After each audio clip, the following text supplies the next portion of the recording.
Bonjour tout le monde. Dans cette vidéo, j'ai envie de partager avec vous le bon fonctionnement de Edpuzzle.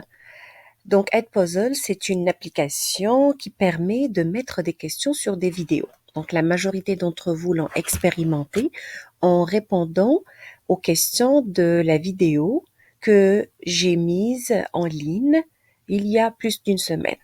Donc, tout le monde, quasiment presque, a analysé ce sketch-là. Donc là, on se retrouve sur la page du professeur et là, ce sont les questions que j'ai élaborées. Donc les questions sont soit des questions à choix multiples ou ce sont des questions qui étaient ouvertes.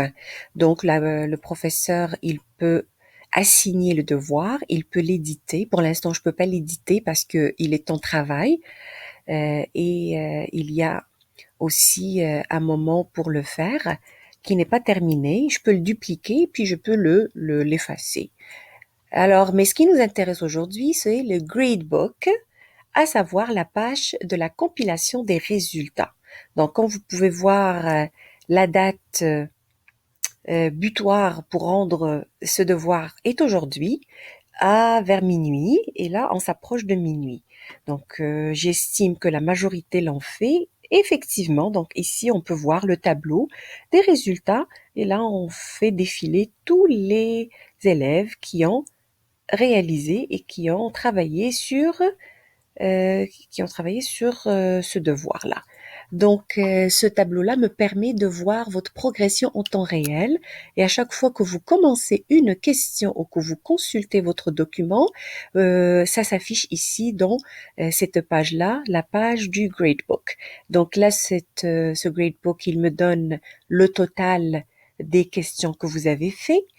Sur 5%, 100%, combien de questions vous avez réalisées, combien de temps vous avez passé sur la réalisation de cette analyse-là et aussi comment vous avez réussi la réponse aux questions. Donc, on peut regarder les résultats de cet étudiant-là. Donc, on peut voir que cet étudiant-là, il a passé, alors on va remonter, et il a passé 7 minutes à faire ce sketch-là, cette analyse. Il a répondu à toutes les questions et il a écouté les vidéos jusqu'à la fin. Il a eu deux mauvaises réponses pour les questions à choix multiples, mais il a eu quand même la majorité des réponses qui étaient correctes. Puis on peut voir même le nombre de fois où il a écouté les fragments de la vidéo.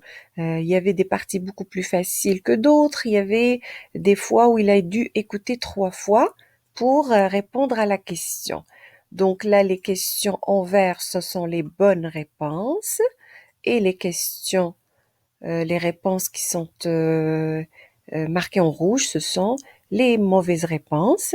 Mais là, on voit ce que l'étudiant a répondu, mais là, on voit la bonne réponse. Puis, on passe aux questions qui sont ouvertes. Donc ici, l'étudiant, il a bien répondu. Alors moi, je suis venue lui donner un 100% avec un commentaire. Ici aussi, c'est un 100% avec un commentaire. Ici, c'était pas bon, alors je lui ai laissé un commentaire. Je peux lui faire un 0%. Ici aussi, c'est un 0% et je lui ai laissé un commentaire pour qu'il se corrige. Donc voilà comment ça se passe, euh, la réalisation au niveau de la compilation des résultats. Et donc là, on voit s'afficher son score, c'est 71%. Donc ici, on voit quand même qu'il y a des étudiants qui ont ouvert le document, mais qui n'ont fait aucune réponse. Donc ça leur donne automatiquement 0. C'est pas moi qui le donne ce 0, c'est le système. Les élèves, parfois il y a des élèves qui ouvrent le document, mais qui ne répondent pas à toutes les questions, comme ici.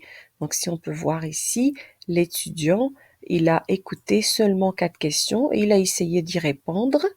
Voilà. Donc, c'était la compilation des résultats de Edpuzzle.